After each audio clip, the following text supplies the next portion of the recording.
Assalamualaikum warahmatullahi wabarakatuh. Ila hadratin Nabi Mustafa Muhammad sallallahu alaihi wasallam wa ala alihi wa ashabihi azwaji wa dhurriyyati wa ahli baitil kiram ila hadrati ikhwani minal anbiya wal mursalin wa syuhada wa sholihin wal ulama wal musannifin wa ala jami'il malaikatil muqarrabin wa khususan la hadrati masyayikhina wa mu'allimina wa ala alihi wa ashabihi azwajihi wa furu'ihi wa dhurriyyatihi wa khususan la hadrati talabatina wa ma'ahidina wa mudirina wa khususan ila mu'alifi hadar kitab Hujjatul Islam Syekh Imam Ghazali Syai'ulillahi lana al-Fatiha. A'udzu billahi minasyaitonir rajim. Bismillahirrahmanirrahim. Alhamdulillahi rabbil alamin. Arrahmanir rahim. Maliki yaumiddin. Iyyaka na'budu wa iyyaka nasta'in. Ihdinas siratal mustaqim. Siratal ladzina an'amta 'alaihim ghairil maghdubi 'alaihim waladdallin. Rabbighfir li wa liwalidayya wa lil mu'minina amin.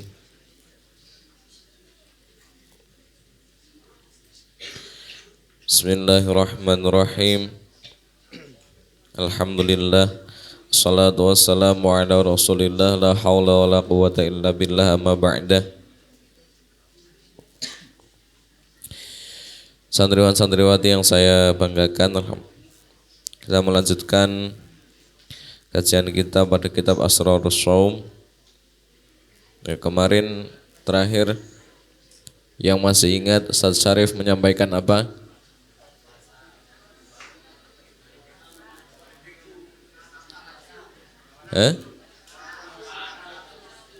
Hawa nafsu. Hawa nafsunya kenapa? Melawan hawa. Bahwa puasa itu dasarnya atau hakikatnya, sirnya dalam puasa itu adalah untuk melawan hawa nafsu. Nafsu itu pada manusia ada berapa? Ada 3. Yang pertama apa? Nafsu amarah. Yang kedua nafsu lawamah. Yang ketiga nafsu mutmainnah. Nah, yang harus disuburkan yang nafsu apa? Nafsu mutmainnah. Nah, nafsu mutmainnah ini harus disuburkan. Karena yang nanti akan dipanggil oleh Allah untuk masuk ke surganya, untuk kembali ke surganya, yaitu nafsul mutmainnah. Ya ayyatuhan nafsul mutmainnah, irji'i ila rabbiki radiyatan mardiyah, fadkhuli fi ibadi wadkhuli jannati. Jadi yang harus disuburkan antara nafsul mutmainnah. Sedangkan yang harus dikerdilkan adalah nafsu amarah. Nafsu amarah harus dikerdilkan, ya, harus dipres terus. Itu 3 itu. Nah, kemudian manusia itu sebenarnya punya kelebihan seharusnya. Jadi saya ingat satu cerita, satu ngendikan dari guru saya gini. Kita diajari bahwa kalau orang membicarakan orang lain, nah, namanya apa? Ghibah. Orang yang ghibah itu ibaratnya seperti apa? Memakan bangkai saudaranya sendiri. Nah, itu orang ghibah. Seperti halnya memakan bangkai saudaranya sendiri. Terus dulu saya zaman kecil tanya ke guru saya, namanya Kang Miftahuddin. Kang Udin, Lah katanya orang gibah itu seperti memakan bangkai saudaranya sendiri, tapi kok enggak bau. Nah, katanya kan gitu sama guru saya. Terus dijawab, aslinya itu bau. Ya. Aslinya itu bau. Ketika ada orang yang membicarakan orang lain, aslinya itu bau. Karena di situ berarti sedang memakan bangkai saudaranya sendiri. Kok sekarang jadi tidak bau? Kenapa? Nah, ada yang tahu nggak kenapa? Karena saking banyaknya orang yang membicarakan orang lain. Sudah tidak usah umpet-umpetan. Wong sekarang disiarkan di TV kok. Apa? Acara gosip. Gosip selebriti. Nah, itu kan membicarakan orang lain. Ada setajam silet. Nah, apalagi cek dan recheck. Nah, ada lagi macam-macam itu. Semua membicarakan orang lain. Dan itu saking lumrahnya. Nah, saking lumrahnya sehingga ketika kita membicarakan orang lain sudah tidak bau busuk. Kok bisa Tat kayak gitu? Oh, enggak percaya. Coba kalian masuk ke kandang kambing. Masuk ke kandang kambing, yang pertama tercium apa? Bau. 5 menit, 6 menit sampai 10 menit masih bau enggak? Enggak, sudah terbiasa hidung kita di situ. 1 menit pertama wah masih langsung tutupan bau. Tahan aja 5 menit 10 menit. Hidung kita akan terbiasa. Maka disitulah yang mengakibatkan orang kalau membicarakan orang lain sudah tidak merasa bersalah, sudah tidak merasakan bau busuknya, karena sudah saking terbiasanya. Begitupun dengan manusia itu aslinya, ya pakai shot ini, aslinya itu bisa tembus sampai dengan alam malakut. Nah, manusia itu bisa tembus sampai ke alam malakut. Manusia itu bisa mukasyafah. Tahu mukasyafah enggak? Tahu mukasyafah enggak? Apa? Mukasyafah itu dibuka mata batinnya. Wah, bahasanya keren sekarang kan, dibuka mata batinnya. Bisa melihat hal-hal yang gaib, itu manusia sebenarnya bisa. Tapi kenapa kemudian manusia tidak bisa, dijelaskan di sini. Laula anna syayatin yahumuna ala qulubi bani Adam lanadharu ila malakutis samawat. Ini hadisnya Kanjeng Nabi. Laula anna syayatina, lamun ora ono sak temene setan iku yahumuna ngubengi, padha ngubengi sapa setan ala qulubi bani Adam ing ngatasé pira-pira atine bani Adam, lanadharu mongko yakti bakal ningali sapa menung bani Adam ila malakutis samawati tumeka maring pira-pira kratone langit. Jadi manusia kok di situ bisa mengendalikan setan yang ada di dalam dirinya, maka dia bisa melampaui batas dari manusia yang lain. Batas kita terhijab antara manusia dengan malaikat. Tapi kok bisa ada yang orang mengatakan, oh bisa berkomunikasi dengan alam gaib. Itu orang-orang yang sudah tirakat. Orang-orang yang sudah tirakat. Dia sudah bisa mengendalikan hawa nafsunya. Setan yang ada dalam dirinya sudah kalah, sudah bisa dikalahkan. Nah, maka bisa tembus. Nah, bisa tembus. Itu kata Kanjeng Nabi gitu. Famin hadza mongko saking ikilah, famin hadzal wajhi mongko saking ikilah dalan soro dadi apa asaumu puasa, dadi iku babal ibadati lawange ibadah. Maka dari situlah kemudian puasa ini bisa menjadi pintunya ibadah karena menjadi musuh daripada setan. Kemarin disampaikan menjadi tarkun, kohrun. Yang pertama menjadi kafun wa tarkun, menjadi penyekat, menjadi cara untuk meninggalkan. Yang kedua adalah menjadi kohrun, penyerangan kepada setan. Nah, maka ini menjadi pintunya ibadah. Nek setannya sudah diserang ya nanti ibadah-ibadah yang lain bisa dilaksanakan dengan gampang. Wasara lan dadi apa puasa iku junatun dari tameng. Nah, maka kemudian puasa ini menjadi tameng. Tameng dari apa? Tameng dari godaan setan.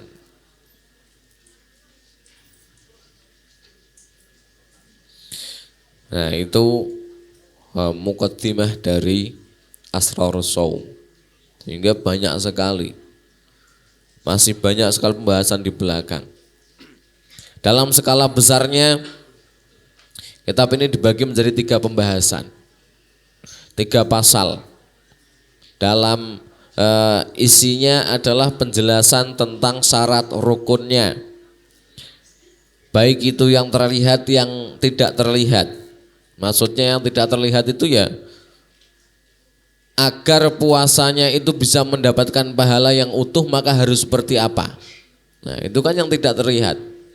Kalau syaratnya yang terlihat kan yang penting tidak makan tidak minum dari pagi sampai sore sudah.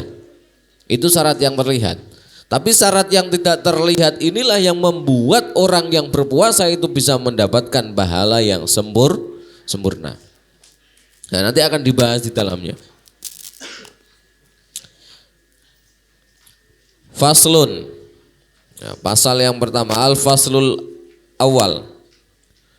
Pasal yang pertama yaitu membahas tentang wajibatus shaumi. Wajibatus shaumi utawi iki iku bab nerangake pira-pira wajib puasa. Amal wajibatu, anapun utawi pira-pira perkara kang wajib adz-dzahiratu kang nyoto, kang pertelo, iku fasitatun mongko iku ana 6. Ada 6 hal yang wajib. Ya, ada 6 hal yang wajib yang jelas. Yang jelas-jelas wajib. Bisa wajib menjadikan wajib puasa atau wajib dilaksanakan ketika puasa. Atau orang mau puasa itu wajibnya ngapain? Nah ini. Al-awwalu utawi kang dingin iku muraqabatu awali syahri Ramadhana. Ramadhana bukan Ramadhani, walaupun menjadi mudhof ilaih. Karena mudhof ilaih hukumnya jar, tapi Ramadhana itu isim ghairu munsharif yang tidak bisa menerima alamat kasroh kecuali menjadi mudhof. Iku muraqabatu syahri awali syahri Ramadhana, nginjen kawitane wulan Ramadan. Yang pertama yang harus dilakukan adalah untuk melihat awal masuknya bulan Ramadan. Orang mau puasa itu harus tahu dulu awal Ramadannya kapan. Kalau tidak tahu awal Ramadannya kapan kok tiba-tiba puasa Ramadan, maka puasanya tidak sah. Sama kayak orang sholat. Orang sholat itu harus tahu ya, ilmu biwaktiha, tahu dengan waktunya sholat. Orang sholat harus tahu kapan manjingnya waktu sholat. Nanti nggak tahu ini sudah masuk sholat duhur atau belum, tiba-tiba wah ini sudah duhur, ini sudah duhur atau belum ya, sholat duhur sholat duhur, tiba-tiba sholat duhur. Ternyata setelah dicek jam 11, nah belum duhur, maka sholat duhurnya tidak tidak sah. Sama orang mau puasa juga harus tahu kapan mulai puasanya. Kalau kok puasanya belum mulai tidak bisa.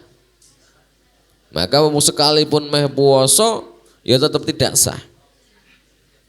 Terus bagaimana cara kita bisa melihat? Kapan kita bisa tahu kapan mulai puasa? Kalau hari ini ya kita gampang. Ya, bagi kita orang awam gampang. Orang awam itu paling enak itu ati Allah wa ati Rasul wa ulil amri. Nah, ati Allah suruh berpuasa. Wa ati Rasul kata Kanjeng Nabi, sumu li ru'yati waftiru li ru'yati. Berpuasalah ketika kalian melihat hilal dan berbukalah ketika kalian sudah melihat hilal. Hilal itu apa? Bulan atau tanggal.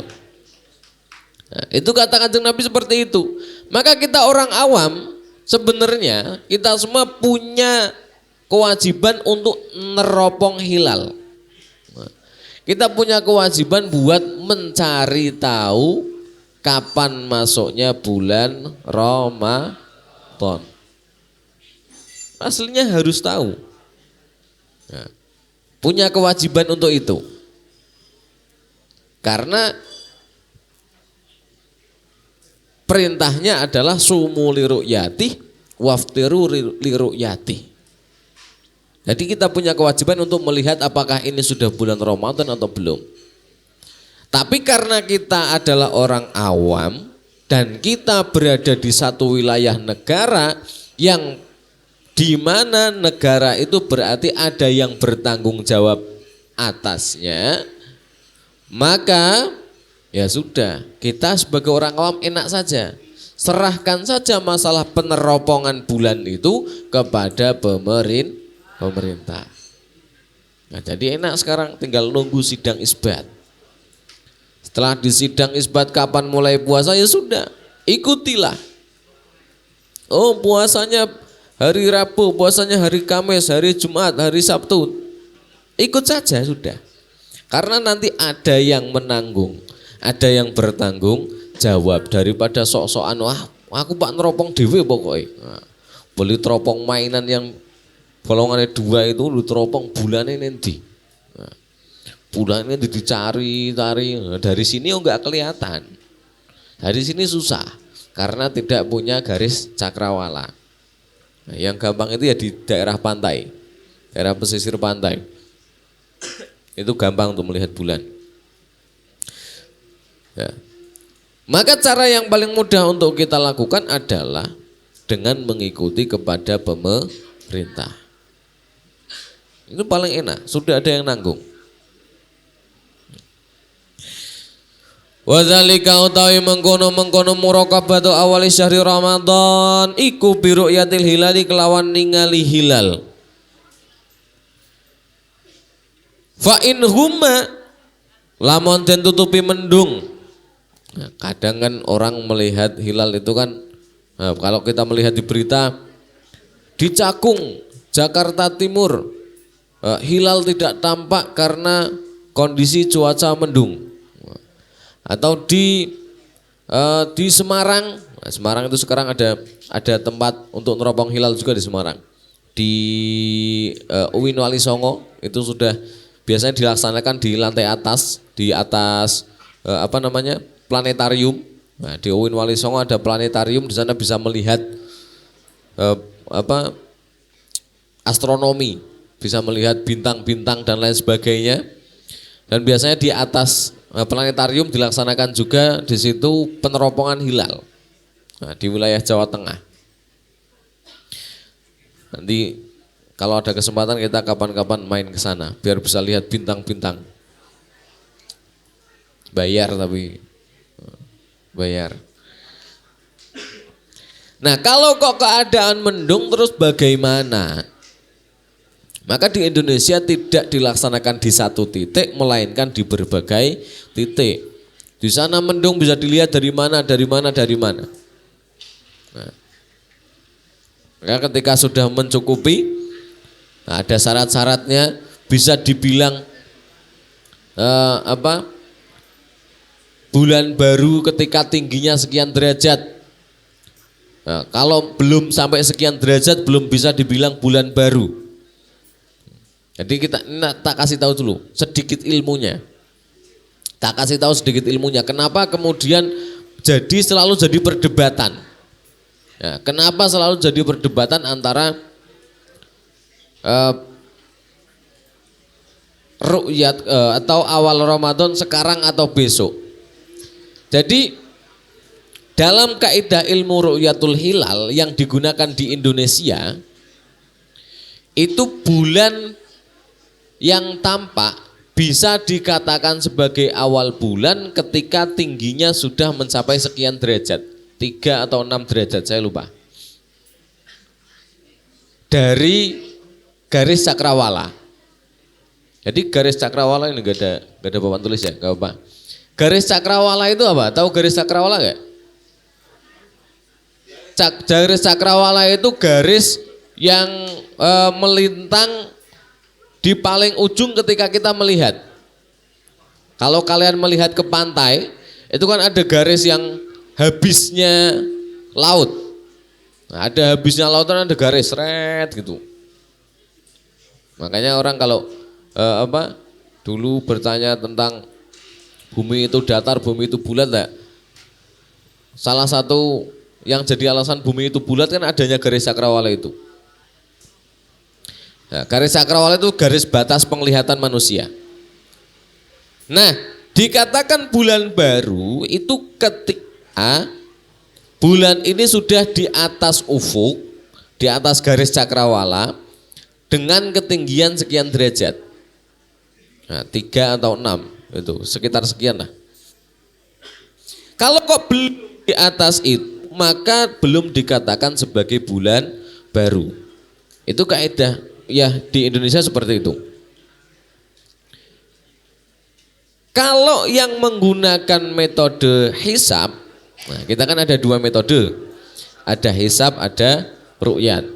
Kalau yang menggunakan metode hisab, maka sekalipun di bawah 1 derajat ataupun baru 1 derajat di atas ufuk, kalau sudah kelihatan, sudah nampak, maka sudah dihitung bulan baru. Nah, jadi orang ru'yat itu menggunakan ikhtiyat. Tahu ikhtiyat? Tahu ikhtiyat gak? Ikhtiyat itu kehati-hatian. Kenapa menggunakan kehati-hatian? Kenapa harus didasari dengan tinggi sekian derajat? Karena namanya edaran bulan itu kan tidak mudah seperti matahari. Matahari kan cetok. Ya setiap hari pokoknya terbit dari timur, terbenam di barat. Paling geser dikit-dikit ke arah utara, ke selatan, arah utara, ke selatan, sudah. Perhitungan sholat pun yang siang kan gampang. Terbitnya matahari berarti habis sudah waktu sholat subuh. Sampai di atas di ubun-ubun berarti sudah masuk sholat duhur. Nanti bayangan sama dengan bendanya berarti masuk sholat asar, terbenam berarti sudah masuk sholat maghrib, hilangnya merah berarti sudah masuk sholat isya, sudah gampang. Kenapa bulan ini harus rodok repot? Bulan itu awal bulan itu kan bulannya sak celirit, ya enggak? Kalau mata telanjang tidak kelihatan, enggak ada bulan. Tanggal 1, tanggal 2 itu tidak ada bulan. Baru mulai 3, 4, 5 mulai kelihatan saat celirit sedikit bulannya. Bulan sabit. Nanti setelah tanggal pertengahan maka bulannya sempurna. Setelah itu mulai hilang lagi sampai ketemu lagi bulan sabit lagi. Lah tanggal 30, 29, tanggal 29, tanggal 30 itu bulannya tidak kelihatan. Tanggal 1, tanggal 2 juga bulan tidak kelihatan. Maka untuk membedakan antara ini akhir bulan atau ini awal bulan ditentukanlah Kalau awal bulan tingginya sekian derajat, kalau akhir bulan berarti sebelum sekian derajat. Paham? Paham gak ini? Tak jelaskan teman-teman gak didengarkan nanti, gak paham. Jadi sekali lagi kenapa kemudian harus tinggi sekian derajat? Biasanya kalau kalian lihat TV pas sedang isbat itu kan di daerah sini terlihat tapi baru sekian derajat. Di daerah sini terlihat sudah sekian derajat. Nah, itu yang membedakan. Kalau patokannya tadi misal 3 derajat, saya lupa derajatnya pastinya berapa. Patokannya misalnya 3 derajat, maka 3 derajat lebih sudah dianggap bulan baru, tapi kalau 3 derajat kurang itu dianggap akhir bulan. Itu untuk membedakan. Nah, terus yang benar ru'yat apa hisab? Benar semua. Dua-duanya ilmu pangeran. Nah, dua-duanya ilmu pangeran. Kan orang ru'yat pun tetap menggunakan hisab. Hisab itu apa? Hitungan toh. Ketika tidak terlihat hilal maka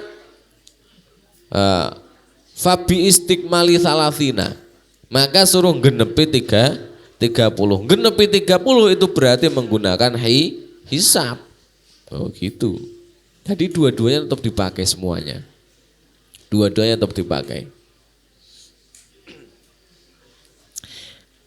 Paham ya? Nah ini. Terus tadi tak jelaskan fa in humma bi istiqmali salasina yauman. Dan tutup hilal, ya lamun dan tutupi mendung apa hilal, fa bi istiqmali mongko kelawan nyempurnaake salasina 30 apane yauman dinane. Min Sa'bana saking wulan Sa'ban. Jadi kalau kok ketutup mendung maka yang digunakan adalah menyempurnakan menjadi 30 hari. Hitungan kalender Hijriah itu ya hanya sampai 30. Tidak ada 31 bulan Safar. Tidak ada. Hitungannya 29 atau 30. Ya. Wa na'ni lan ngarepake sapa ingsun bi ru'yati kelawan ru'yat al ilma ing ngerti. Yang dikarepkan oleh Imam Ghazali terkait dengan ru'yat itu apa? Tahu. Tahu, yang paling penting adalah tahu. Wa yahsulu dzalika wa yahsulu lan ngasilake apa dzalika mengkono-mengkono ngerti bi qauli adlin wahidin kelawan pengucape wong adil kang siji. Jadi orang yang awam seperti kita tidak harus melihat secara langsung, tapi bisa tahu dengan masuknya bulan Ramadan melalui orang adil yang melihat hilal. Jadi kalau kok orang yang kita percaya betul bilang aku roh hilal, maka ketika kok ini orang ini adil betul berani mengatakan bahwa saya sudah melihat hilal dan berarti besok masuk bulan Ramadan, maka kita bisa tahu bahwa besok masuk bulan Ramadan. Wala yasbutu lan ora netepake apa hilalu syawalin hilale wulan Syawal illa biqauli adlaini angin pengucape wong adil loro. Kalau masuknya bulan Ramadan satu orang saja hilal, satu orang adil yang melihat hilal sudah bisa digunakan sebagai dasar untuk masuk bulan Ramadan. Tapi kalau bulan Syawal waftiru li ru'yati, kalau bulan Syawal tidak boleh satu orang, minimal 2 orang yang adil yang melihat hilal. Kenapa berbeda? Kenapa bulan Ramadan 1 orang boleh? Kenapa bulan Syawal harus 2 orang, tidak boleh 1 orang? Nah ini ikhtiyaton krono ngati-ngati lil ibadati marang ibadah, untuk kehati-hatian dalam hal beribadah. Kalau mulai satu orang sudah melihat, mulai saja langsung sudah ada yang lihat. Tapi untuk menyelesaikan ibadah satu orang baru melihat belum cukup, harus dua orang yang melihat. Nah, ini namanya ikhtiyatan lil ibadah, kehati-hatian kita dalam beribadah. Jadi untuk beribadah itu lebih diambil hati-hatinya. Wa man utawi sapane wong iku sami akrungu sapa man adlan ing wong adil siji. Wa wasaqa lan kumandel sapa man biqaulihi kelawan qauli adil. Wa ghalaba lan glindih sapa man ala dzonihi ing atase penyonone adil. Apa sidkuhu temenane wong adil, lazimahu mongko wajib sapa man, mongko wajib ing man apa asaumu puasa. Nah, sekarang orang kita dengarkan. Kita mendengar satu orang yang adil yang kita percaya betul, terus mengatakan bahwa besok mulai puasa karena saya sudah melihat hilal tadi sore. Kalau kita betul-betul percaya dengan orang itu, maka kita wajib untuk berpuasa. Nah, kita wajib untuk berpuasa. Kalau kita betul-betul percaya dengan orang itu. Nek rodok tau ono ngapusi-ngapusine, nah, kita pernah merasakan kebohongannya, maka tidak perlu untuk menyandarkan kepercayaan kita. Tapi kok kita percaya betul dengan orang itu, dia ngomong besok puasa, ya puasa, kita ikuti. Gitu. Wa illam yakdi lan lamun orang ngukumi sapa alqadi ahli hukum bihi kelawan puasa. Kalau kok kita orang itu yang tadi sudah melihat terus tidak dihukumi puasa oleh kementerian misalnya, fal yatba mongko becik anut sapa kullu abdin saben-saben kawula fi ibadatihi ing dalam ibadah iman, maksudnya puasa, mau jabadzonihi ing perkara kang netepake penyonone abad. Jadi yang diikuti yang mana, yang lebih dipercaya mana? Kalian lebih percaya kepada orang yang mengatakan ini sudah masuk puasa atau lebih percaya dengan ketetapan pemerintah? Sudah gitu saja. Kalau kau sudah lebih percaya dengan orang yang mengatakan besok puasa, ya sudah besok puasa. Kalau tidak percaya dan lebih percaya dengan ketetapan pemerintah, ya ikuti pemerintah. Gitu saja. Itu jadi untuk kewajiban puasa yang pertama adalah ru'yati.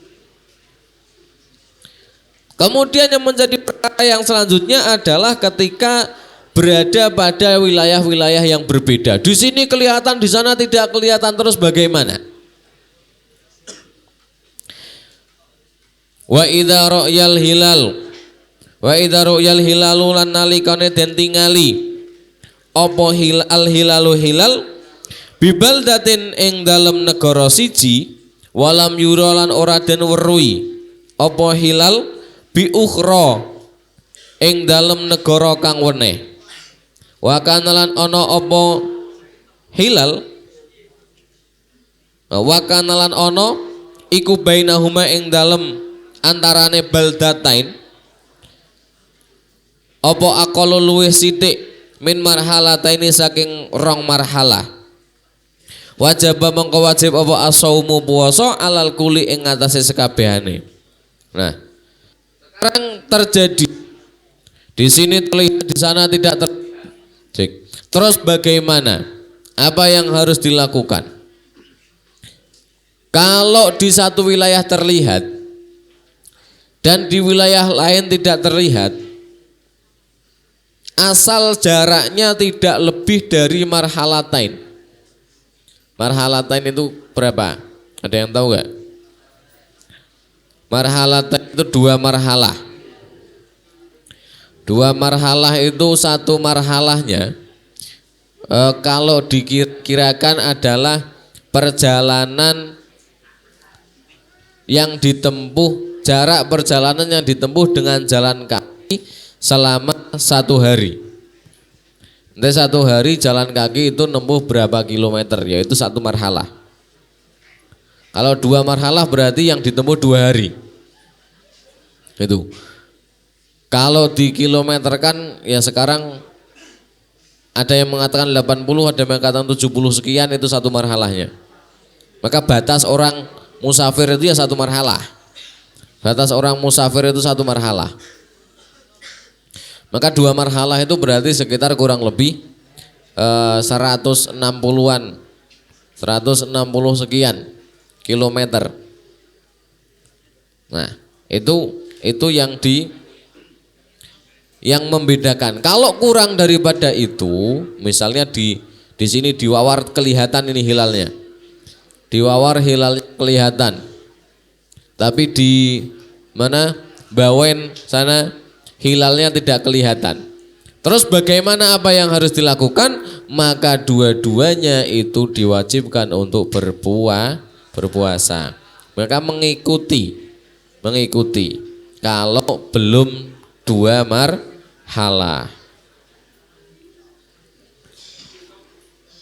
Wa in kana aktsara lan lamun ono iku aktsara luweh akeh ai min marhalatain kana ono iku likuli baldatin kaduwe saben-saben negara siji apa hukmuha